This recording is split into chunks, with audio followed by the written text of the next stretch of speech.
Hello, friends. How are you all doing? I I was watching a YouTube video earlier, and they always have the sponsorships, and this time it was a VPN sponsorship. And it just kind of reminded me how different the VPNs advertise themselves in these YouTube videos where main audience is like either American or European, and how we kind of use VPNs here. Oh yeah, you mean that bit about how you can go to the other countries' Netflix and watch shows that are not available in your country? Yeah, I mean that is kind of the last thought I have when I open up a VPN.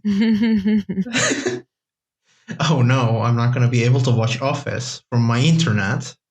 I mean, what do you mean? Can you like elaborate it for a little bit? Because I am aware that even though about half of our audience comes from Turkey, the other half doesn't. So I mean, yeah, that is fair because I assume the ads are made this way because this is not really a concern like in America or in Europe, but here usually use of VPN is associated with bypassing the restrictions on a website because sometimes here a website is just not accessible because someone decided it should not be accessible, and you open up a VPN to bypass that. that actually isn't very bizarre because I remember, especially history focused YouTubers, pointing out that some of their content might not be available in Germany and VPN can be used to circumvent that. So you mean like that about some videos being not accessible or something? Yeah. Well, that is interesting because when I was thinking about that, I was thinking maybe they can't, maybe like that is not actually different, but they can't say that on an ad. But you say that some YouTubers just straight up say that. So I guess that is not the case. It just isn't the connotation there. I mean, do you know if that's also true for Turkey? Do you know if there are specific video bans or like is the website go down entirely because The website goes on entirely. This this is just a routine occurrence because in Turkey, when a website has a quote unquote undesirable content, whether it's a tweet on Twitter or a video on YouTube or an article on Wikipedia, Hmm. it is decided that it I I cite for because Wikipedia. Please go on. that's a very understandable reaction. Well, whether it is just like a piece of content on the entire website, it doesn't matter because here it is just decided that entire website access is going to be cut off just because of that one content, even though it is like all of these examples I just cited, like YouTube, Wikipedia, Twitter, these are not, these content are not uploaded by the website owner. It's just publicly shared content.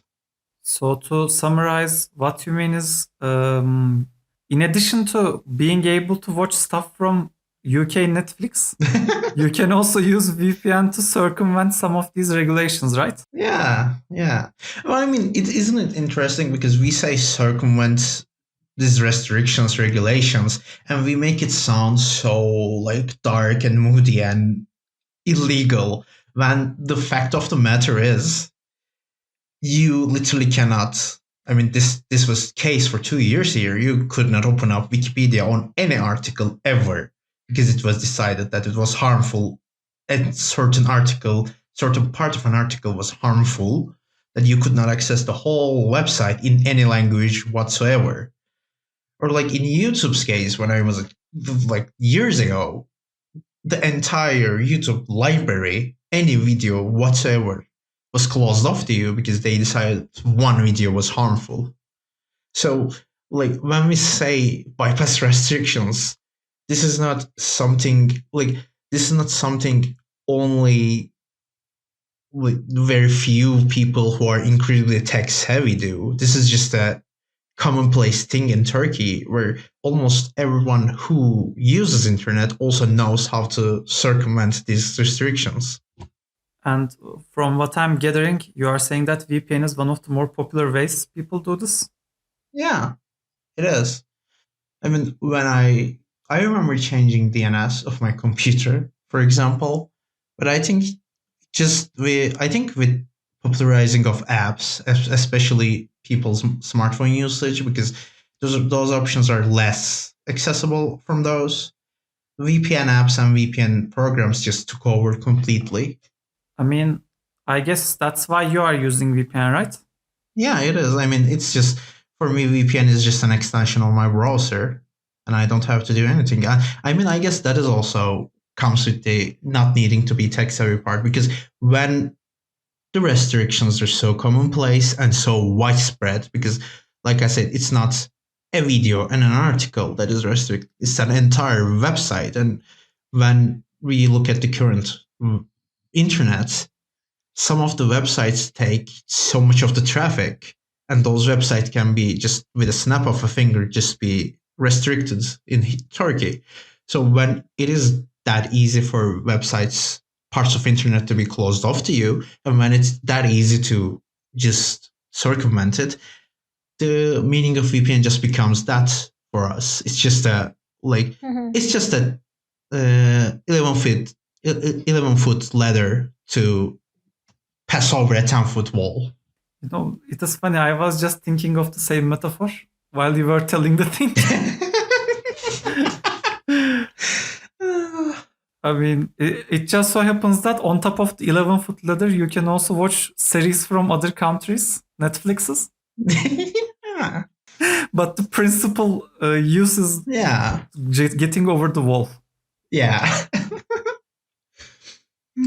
That's just a neat bonus. That's sitting there. Mhm. Yeah.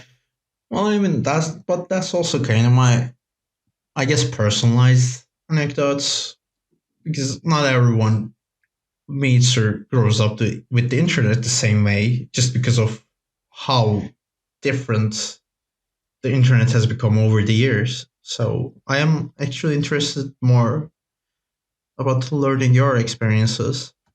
Oh yeah, I mean, because Isel is the youngest person here, Yay. Call out. I think her growing up with internet has happened more to her because internet came to my life in high school. Oh, Sam, we didn't have ADSL until. Yeah, like in fact, it was a present from my parents because I passed to high school Wow. ADSL. Mm. Oh my god. I think that was the case with the computer for me. How about you, Zal? I think I was in fifth or sixth grade when we got internet, and I was using mobile internet while I was in seventh grade. So internet has been the internet for me for a long time now. And first of these years, um, there was supposed to be YouTube, but it was banned. Like, I remember watching videos from local sites, not from YouTube. İzlesene.com. Yes, Mhm. that one. İzle bir. And I think there was one more. Things like that. What was the thing? Like the thing with the Kalkıcı. lists.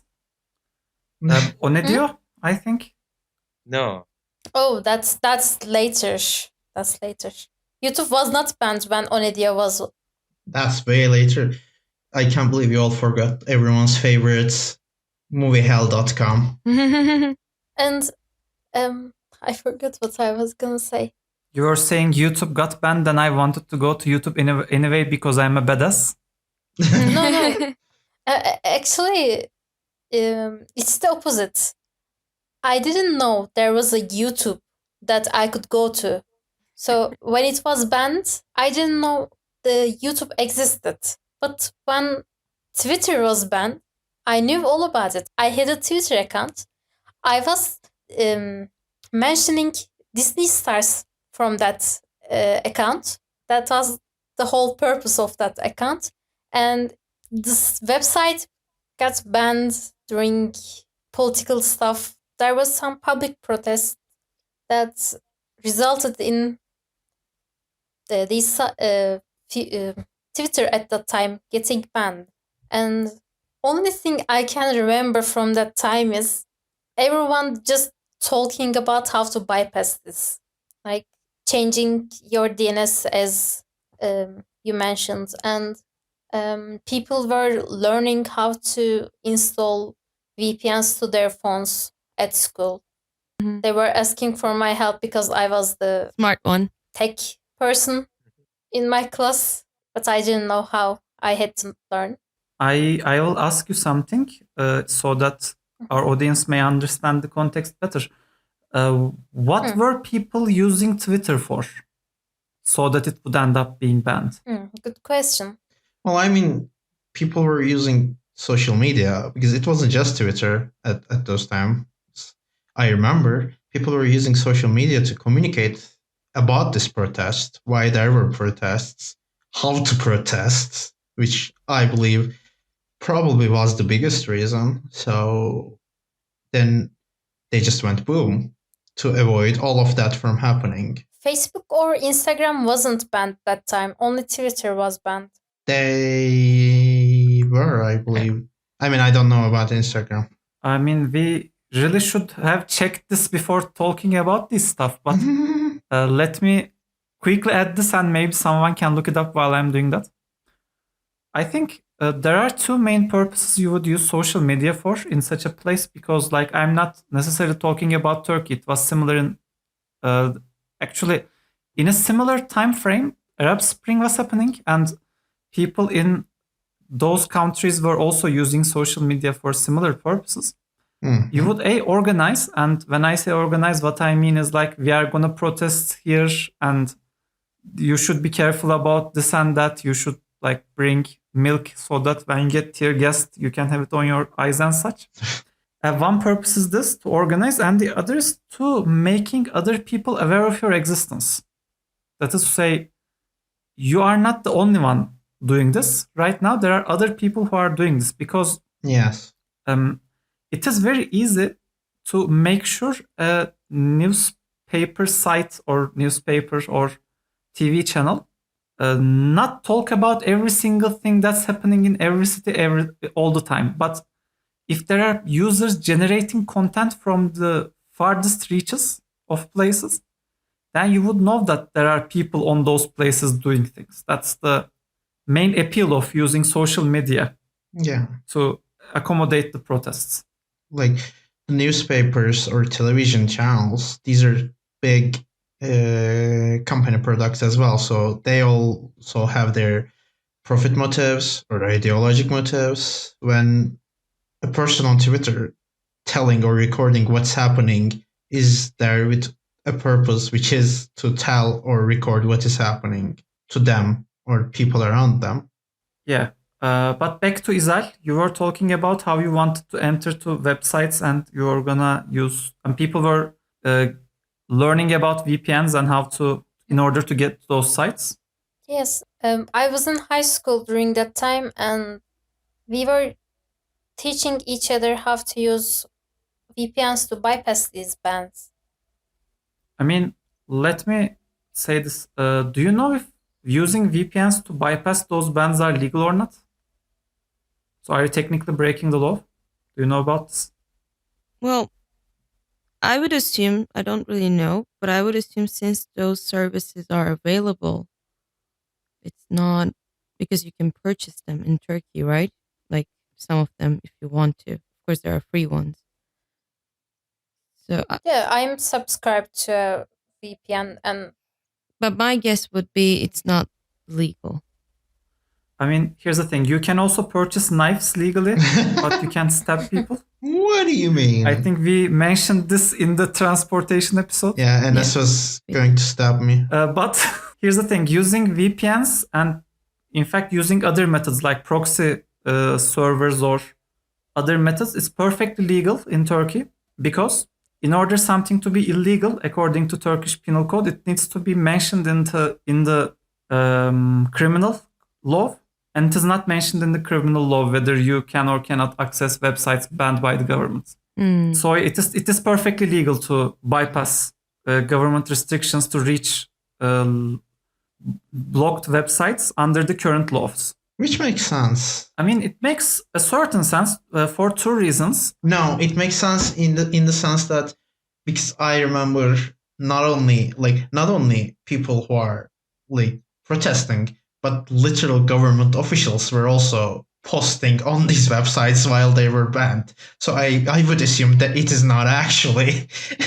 There were tweets like saying it was banned, but it shouldn't have been banned by political figures. I mean, let's call the person by name. The what is it called? It's called Cumhurbaşkanı in Turkish, and back at the day, it wasn't technically president. Head of state of Turkey at the time was a man called Abdullah Gül, and he actually has a tweet saying banning Twitter is not a good idea. So, these things are, I mean, technically, of course, the head of state has legal immunity. So it is definitely legal for him to do that, but it is also legal for other people to do it because like there isn't any criminal anything about that. Yeah. I just want to end it by saying, even though these bans didn't stop us back then and don't stop us right now, when something gets banned or when we can't load a website, especially Twitter, Instagram, WhatsApp, first thing that comes to our mind is not, is my internet is the issue. First thing that comes to our mind is, did something happen? Were these banned? But I think we will talk about this. So yeah, I actually agree with you. I agree that when you can't reach a website, the thing that a Turkish person would automatically assume is something happened and that website is banned right now. So because back when these things were first done, what people did was they would just kind of put a block to the site and you would be able to change your DNS or use a proxy site to go there. Now, instead, they do something called bandwidth shrinkage. That is, I mean, that's how I translate it. Maybe the technical name is different. I think limited bandwidth. Bandwidth limit. Yeah, limit sounds better than shrinkage. They limit the bandwidth. I know, I shrink the bandwidth. So that it is, those websites still technically work, but they work slower. And but this is still, you can still move around this using a VPN, because what essentially happens is when you activate a VPN in order to reach a website, you are sending a message to the VPN server, which is, for example, is in Canada. You are saying, dear Canadian server, Canadian VPN server, can you please give me the YouTube video I want? And then the Canadian server says, YouTube, please give me the thing. And since the VPN server itself isn't limited in traffic, your process gets processed very well and you can reach the website. So that's the main technical way. Because what a VPN does essentially is, instead of you asking nicely to your own internet service provider to bring the contents of a website, you are asking your service provider to ask the VPN server, which then fetches you the thing. So if you are doing something targeting a specific website, a VPN can circumvent it because the VPN itself isn't limited. And, when I was thinking about this, I was thinking, yeah, that's what happens in Turkey. We install a VPN, we activate it, and we can just go to wherever we want. It is both true that VPNs aren't technically banned in Turkey. You can still purchase these services legally.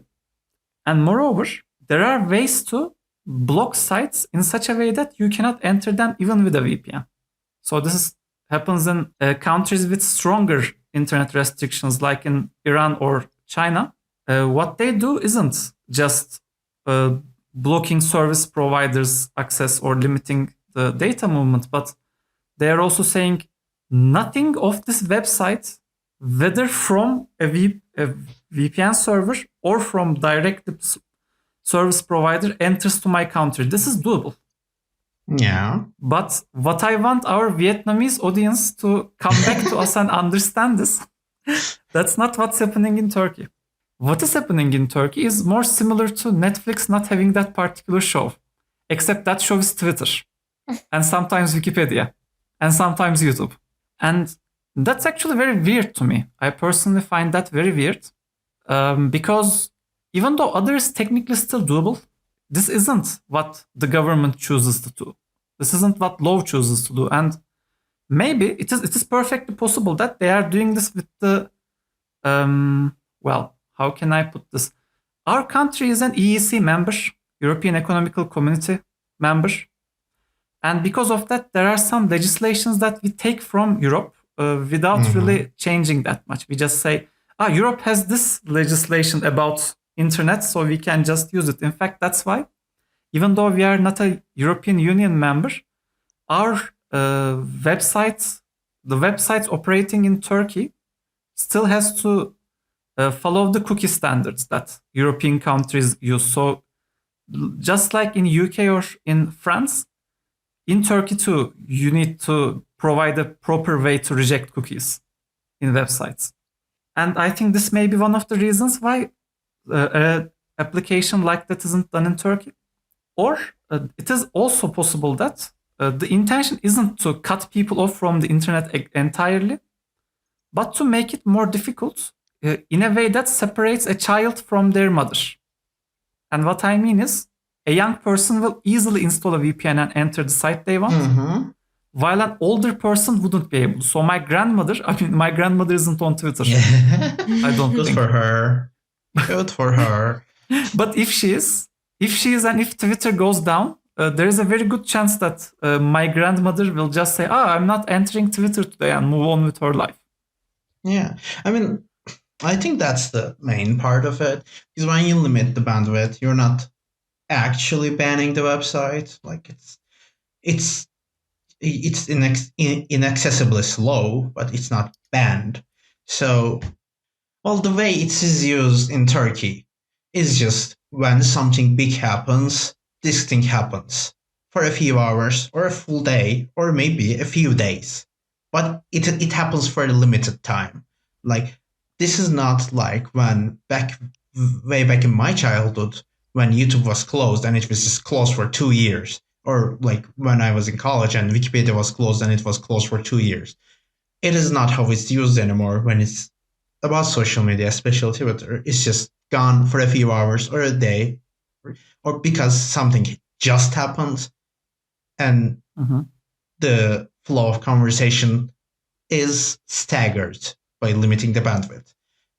Because like you said, when you introduce an inconvenience to a service, yes, some people will bypass it, but some people will not. So you're still literally limiting the use of it by limiting the bandwidth. So I think my guess would be that you're technically not banning, and banning, is a harsh word. So you're avoiding the use of that while still accomplishing what you're set out to do. I think there's also another thing. This particular way of expressing this mindset is a bit cultural, but I think there are similar concepts in other cultures as well. But in Turkey, we generally associate cats with this. If you corner a cat, and if you make it so that the cat cannot escape, and then you start doing aggressive things to the cat, cats usually run away from aggression. Yeah. But if you corner it, then the cat will lash out in a very aggressive way. I think cornered snake is something that is more akin to Western concept of this notion, but I think that's also involved. I think if they ban it completely, there would be a very large outrage. But if they ban it for some of the country, the people who can bypass those restrictions aren't as outraged to the situation. So it is not really something that we are as agitated because we can circumvent it easily. Even though my grandmother still doesn't have any access to the things that are happening. Because it has become a part of our lives. So it is not entirely like cutting people off completely, but more like applying a sort of separation to how people learn things. Like, if it wasn't like, consider the alternative. If there was only one TV channel that everybody was watching, what you would have is everybody knowing the same things about the same things. And you would be able to talk with people because everybody is watching the same channel. But if some portions of the society has access to information from places that other portions of society simply doesn't, there is no way to communicate between these parts. And I think that's one of the side effects of the particular way these restrictions are implemented, and the ability to VPN differentiates.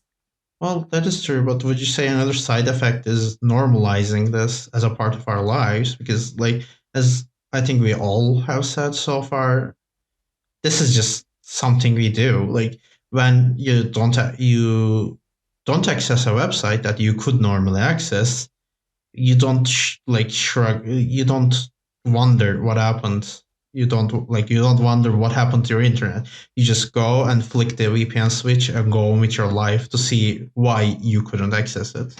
I completely agree. And let me just quickly say one last thing. I don't actually agree with your initial premise. I use VPN for a different purpose too. I use the VPN for one of the advertised purposes, which is like using a public network and avoiding people who are spying on you. Because one of the things that, like I said, what you do with a VPN is you say, "Dear VPN, can you please kindly fetch me the thing I want in an encrypted way so that the people who are monitoring your outgoing web activity can only see that you are talking to the VPN and they are not really understanding the message because it's encrypted." I use this in public networks so that my internet traffic information is not available to third parties. Well, that is fair. Not necessarily because they would. That's the whole reason of VPN. That's the whole reason of VPN, I guess. Well, Yeah, that's the main reason, and I think it's Yeah. still relevant in Turkey because there are places where you would access a public network that you really wouldn't want people to know exactly which recording of a TV show you are watching on Twitter, not on Twitter, on YouTube. Like, which videos you are watching tells a lot to a tracker. Like, you know how the videos you watch can be used to understand what color of shirt you want, so they would be used for advertising. yeah. They are also useful for other kinds of profiling, which is what you would want to avoid and why you would use a VPN in a public network. It's something that I think about, not just whether advertisers know I need a diaper or not, but whether the network operators would be able to profile me is some other concern I would have while using a VPN. Yeah, that is fair. I mean, yeah, definitely the thing you say is kind of how the VPN services should. I think that is how we should use VPN, I guess. Like, I remember my university times that I, like, even though was living in the same city my university is, I was still using VPN service to connect library of my university to access it. So, as a person who utilized this service with its main purpose, I feel weird about how people simply normalize it. I think we shouldn't normalize using VPN services that much.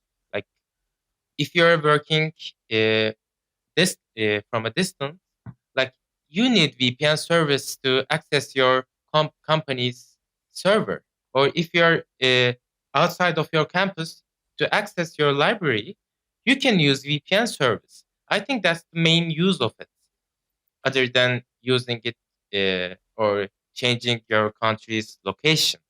I think uh, it's so, like, even in, I mean, in Turkey, everyone kind of knows about VPN services. Like, you don't need some computer literacy to know about it, or, like, even the mainstream newspapers. Like, I don't uh, differentiate between, like, the opposition sides or the government sided newspapers, like regardless of their view, when I search VPN or how to access VPN service, every newspaper just put an article about it, regardless of their view. Like, it's so fun, I guess. So everyone is using VPN services, and it's normal thing in Turkey right now. I mean, when you said like even governments, governors are using VPN to access these social networking sites during the not bans, but during some limitations. So it's so normal for us. Also, like we might say it's bans during our conversations, but we feel like it. I guess that's the reason behind we say bans. With the current laws, I guess we ask social media some software services to have a representative resides in Turkey. Also, our courts can ask, our judge can ask some have a legal representative of that services, so that when some problem occurs, for example, some social media post or some misinformation is just posted, court can ask for these services to remove this content.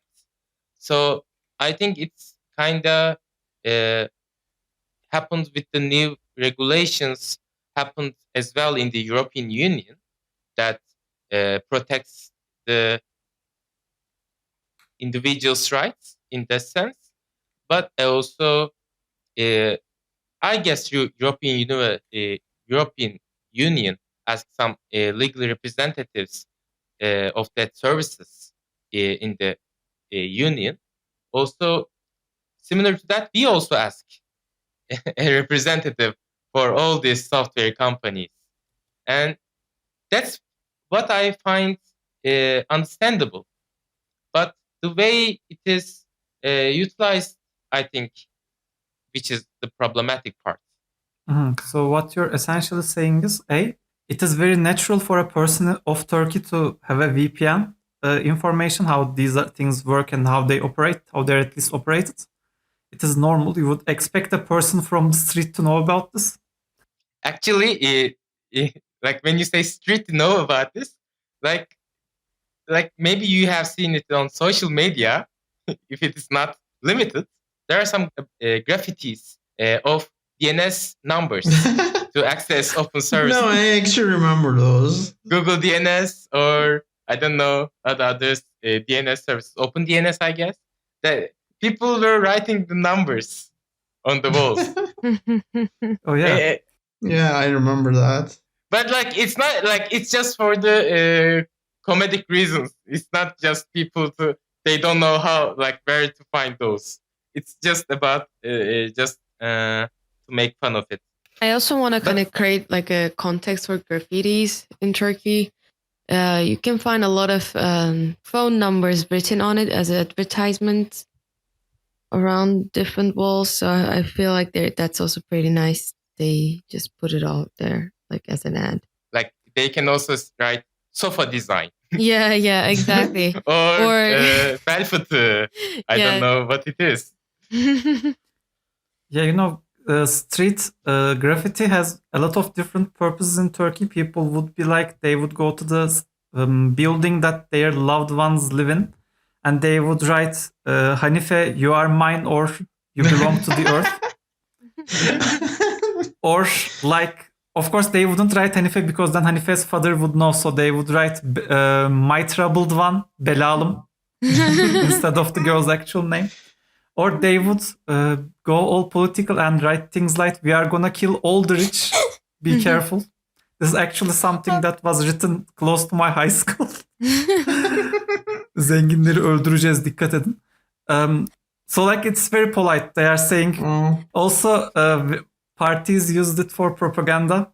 Different parties. All of the parties. I mean, yeah, because in Turkey, if you're a party, you have like 3 possible ways to talk about your messages. You can either not be hosted by the conventional media apparatus, the TV channels and newspaper and such, which are already shared by the established political players, government and opposition. Or you can go to social media, which can be banned at any minute, or you can write it on the walls and hope for the best. And by the way, one thing I want to say is I want to throw back to Izel's something that Izel said. In Turkey, you would try to enter Twitter and Twitter wouldn't work. And you would use a VPN to enter Twitter. And in Twitter, there would be something trending. Why is Twitter shut down this time? Yeah. Yeah. Which all of these are very, very normal in Turkey, which is like the amount of normalcy this has is truly mind-boggling. Well, just like Enes said, it got normalized over years.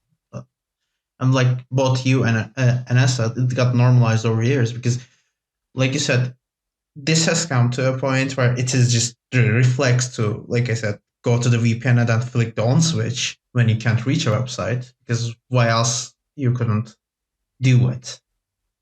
And yeah, I mean, as Enes talked, I am aware, like, to a foreign audience, we must be sounding crazy because I guess this is like, how could this be a way to live? But it is.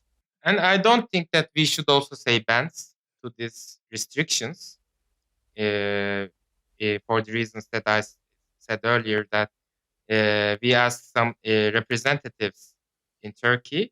With the current law, it's just reduced their bandwidth, like Can Deniz said. Like, they're not, like, any websites currently are getting banned unless they are decided so. Like internet porn, for example, it's banned. Let me give you the exact technical side of this. Turkey cannot ban a website that doesn't live in Turkey. If a website originates from Turkey, the Turkish law allows Turkey to like destroy the website, completely make it unreachable.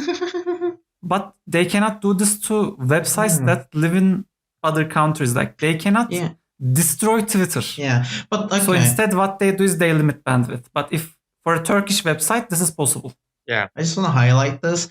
Like we said, they don't ban it, quote unquote. They don't legally ban it. It's not legally banned. I agree with that. But in like this just comes back into the semantics of it, because technically, if you cannot reach a website by the connection you pay, whether it's your mobile data or Wi-Fi at home, because of limited bandwidth, isn't that like effectively banned without the use of VPN? I mean, it is semantics, but I think describing situation precisely is important, because I think we should be like, this is very normal, but it shouldn't be, and we should be talking about this. Yeah, that was the point I was trying to make. Like, I agree that is why I didn't call them banned. And when I was commenting here on the picture you were drawing, I was saying like they don't ban it. But I think it should also be clear that it is very weird that this has been normalized to the point that they effectively ban the website, but even the people who oppose this effective ban does not see it as a ban because the use of VPN is so commonplace. Yeah, indeed. And like, you would still, like I said, back at the time when Twitter was first banned, the head of state at the time tweeted, "I don't think this is a good idea." And similarly, right now, whenever Twitter is banned, there are people who are in responsible positions of government to keep using Twitter. Yeah. And like it is still like how, by the way, that thing happened about 10 years ago. It is still like that.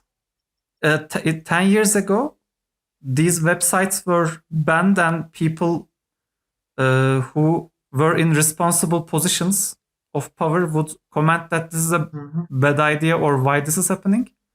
And now, 10 years later, that's still the case. Still some social media websites are difficult to access, restricted.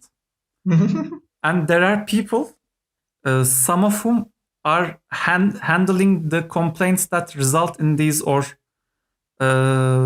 people who are politically close to such mechanisms, commenting that this is a very necessary thing that they should do, but still doing it in the said website. Yeah. But like that, watching Netflix shows of UK thing is still nice. That's that's a wrap. I actually do it all the time. Like whenever I watch a show and like in the second season it's over abruptly, even though there are more seasons, I always go to that website where you can check in which countries which shows are available on Netflix. Just watch. Yeah. Yeah, and see like if I can watch other seasons using the VPN. I am pissed about that because Amazon is too smart for that. So it doesn't work with Amazon Prime. How they avoid it? How do they?